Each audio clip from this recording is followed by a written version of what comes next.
for the last year or two, we've been saying that, the dreamers are not really dreamers anymore. It's not, deferred action for children anymore. Mm-hmm. It's really deferred action for adults who grew up here as children, because you had to have been physically here on June 15th, 2012,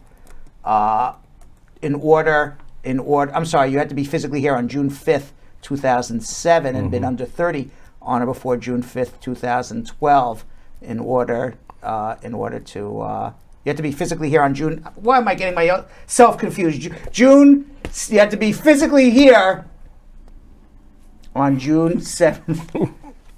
You had to be here on June 7th and been under 30 on June 5th, June 15th, 2012. One of those days, yo-yo. It's been one of those days. One of those days. I answered a lot of immigration questions today. So any event, that was about a decade ago. Yeah. And since then, more people have arrived. Mm-hmm. So if they came after, it's too bad. Too late. It's too bad. So if you are undocumented here after 2012, you are out of luck. And right now, according to FWD.US, there are over 600,000 students who arrived after the DACA, who are young kids. Yeah. Who are graduating from high school right now. They would not be included in DACA.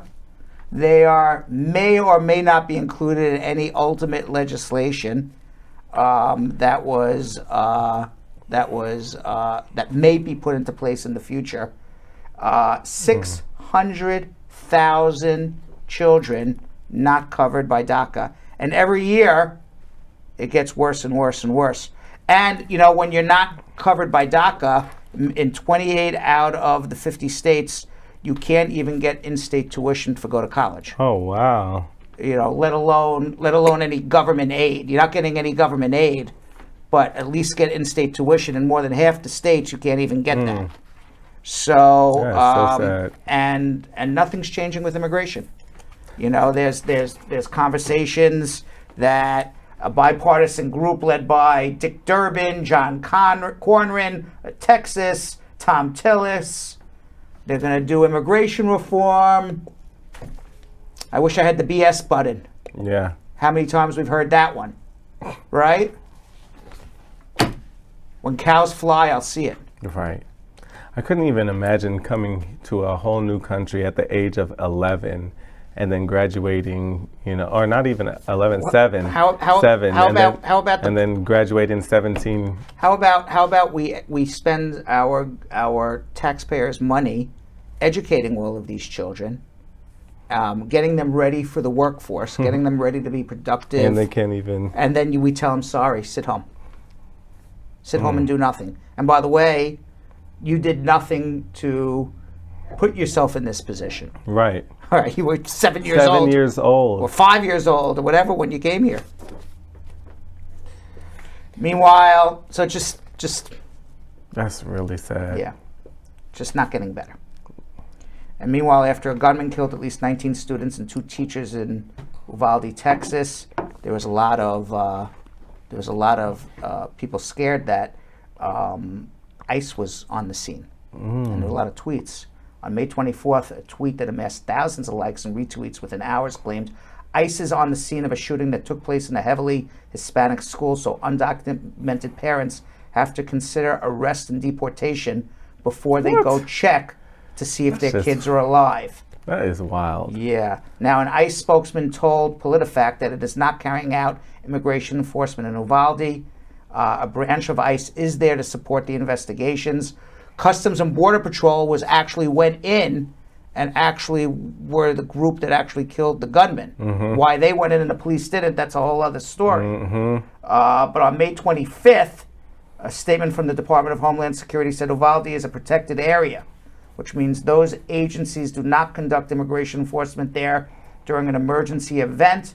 The Department of Homeland Security spokesman said, to the fullest extent possible, ICE and Customs and Border Protection will not conduct immigration enforcement activities there so that individuals, regardless of immigration status, can seek assistance, reunify with family and loved ones, and otherwise address the tragedy. Now, Texas Governor Greg Abbott on May 25th also said that Border Patrol agents and other agency officers converged on the classroom to confront the shooter, and that a Border Patrol agent actually killed this gunman. And PolitiFact said that a branch of ICE on scene to support the investigation was as needed. However, ICE officers who carry out immigration enforcement are not on the scene there to deport people. So, meanwhile, do you remember the subway shooter? Yes. He was, he went, his name was Frank James, and he was charged with opening fire inside of an N train on April 12th in Brooklyn, leaving dozens of people hurt. And now the helpers are seeking protection from the nation's immigration system. There's actually 4 people who helped to arrest the shooter.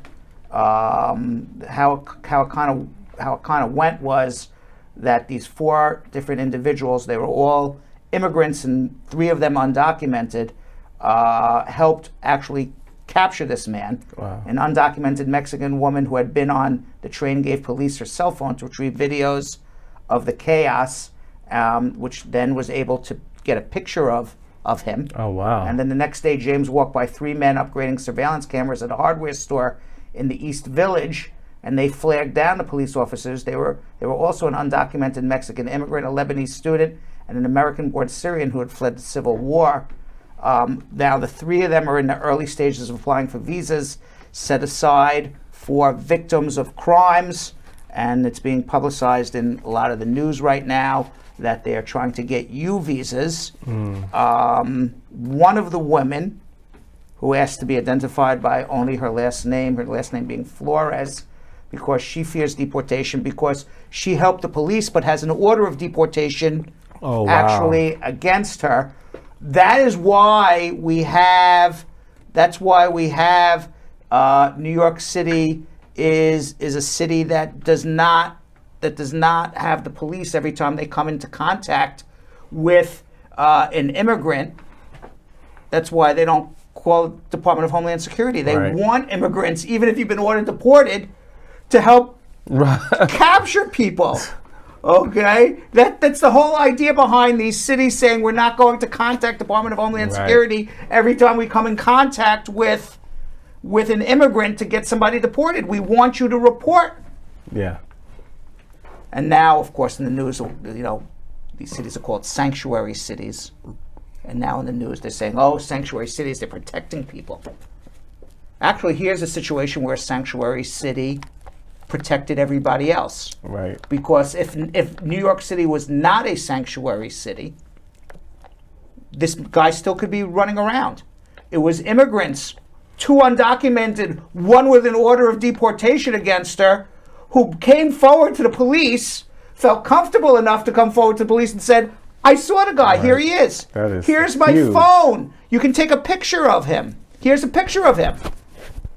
Imagine if New York was not a sanctuary city. Imagine maybe this guy would never been captured. Right. Who knows? Nobody would have stepped up. Right, but but you don't hear about that on Fox News. Sanctuary city rule, help save New York. Right. Because if it wasn't a sanctuary city, people would say, I'm not going to the cops, they're going to arrest me. Yeah. So meanwhile, they're all applying for U visas. I hope they get it. I do too. They deserve it. Well, I don't know. Well, legally, I don't know if they deserve it. Oh, my thing just fell. I have a thing that just fell. Give me 1 second here.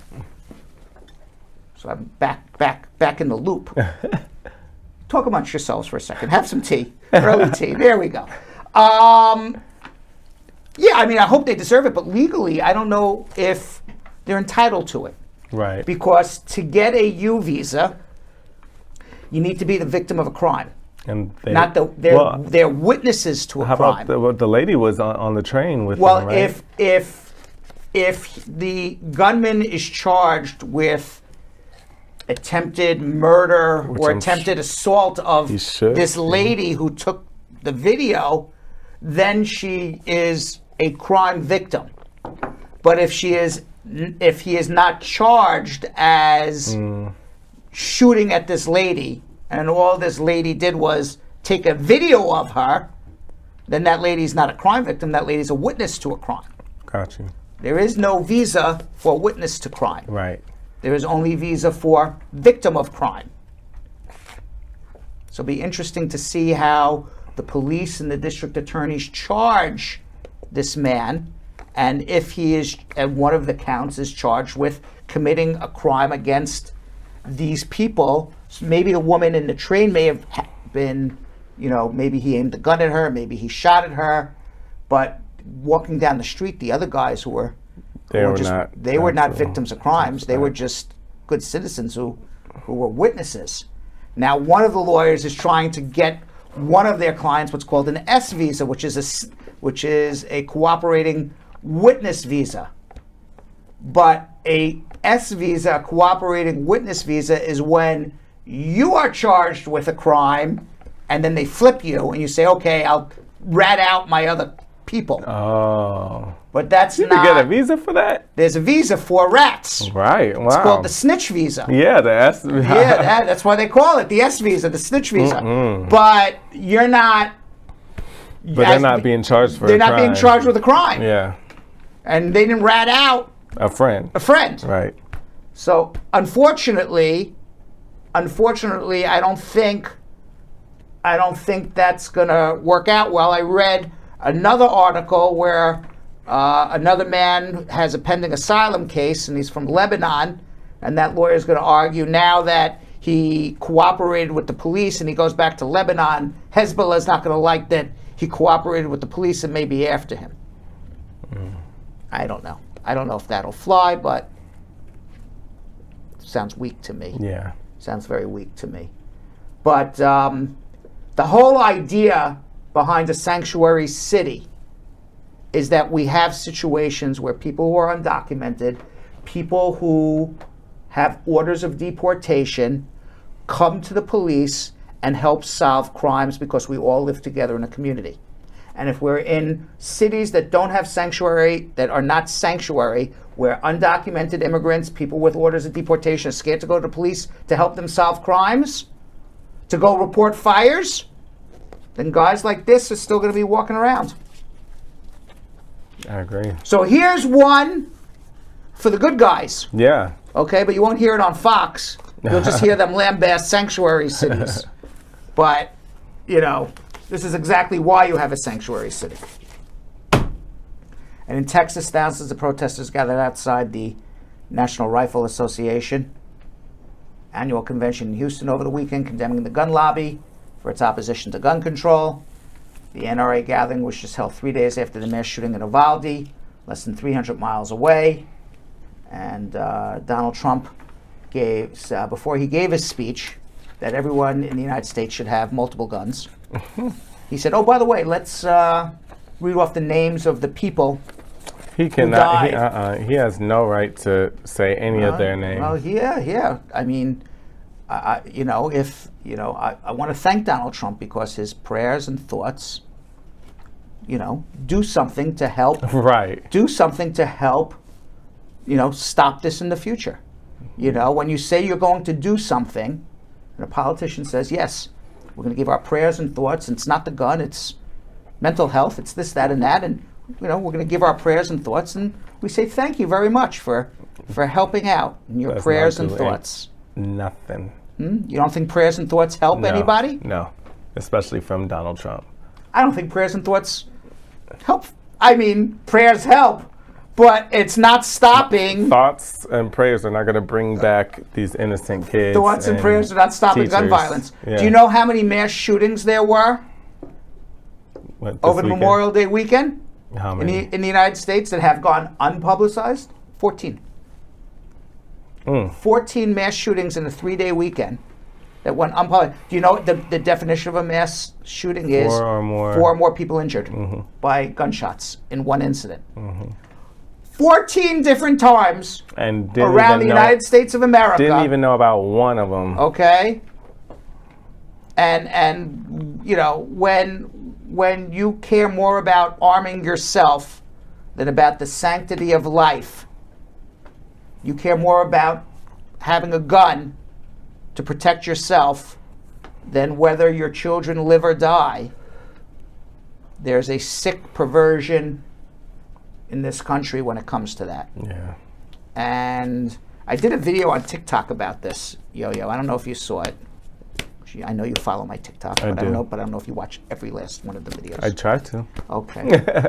somebody made it. I went off topic because it's usually immigration, but somebody asked a gun control question, and I said, the basis of the Second Amendment was put in place by our founding fathers because they wanted to protect individuals from overreach by the state. So they said, okay, everyone could have a musket. Everyone could have a gun to protect themselves from overreach by the state and overreach by the federal government.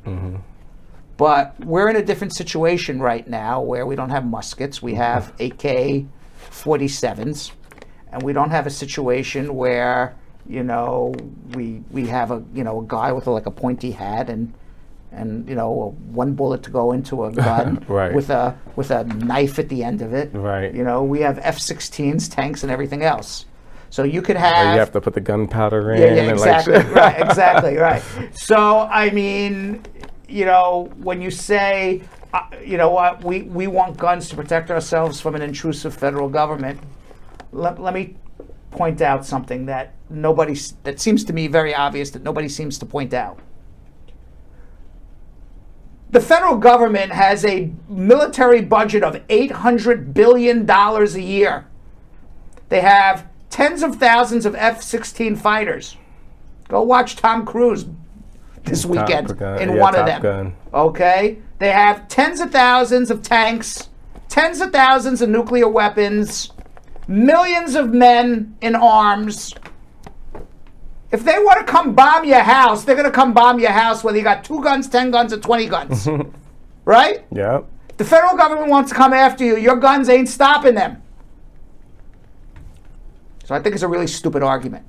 There's no sense in having AK-47s to protect yourself from a government. You don't need it. You don't need it.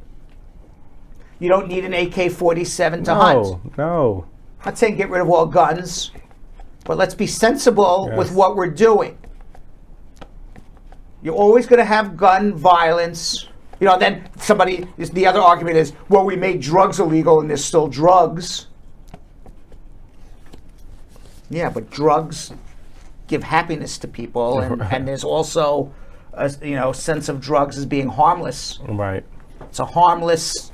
And some people actually use it for medical. For medical, it's harmless to the person, to everybody else other than the person who uses it.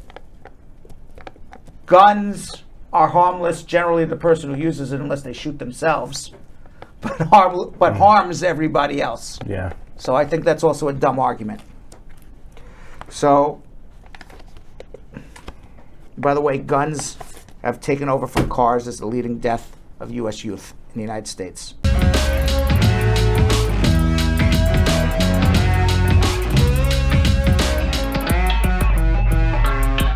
Thanks for watching. For more Bradshaw Live, like and subscribe to our YouTube channel.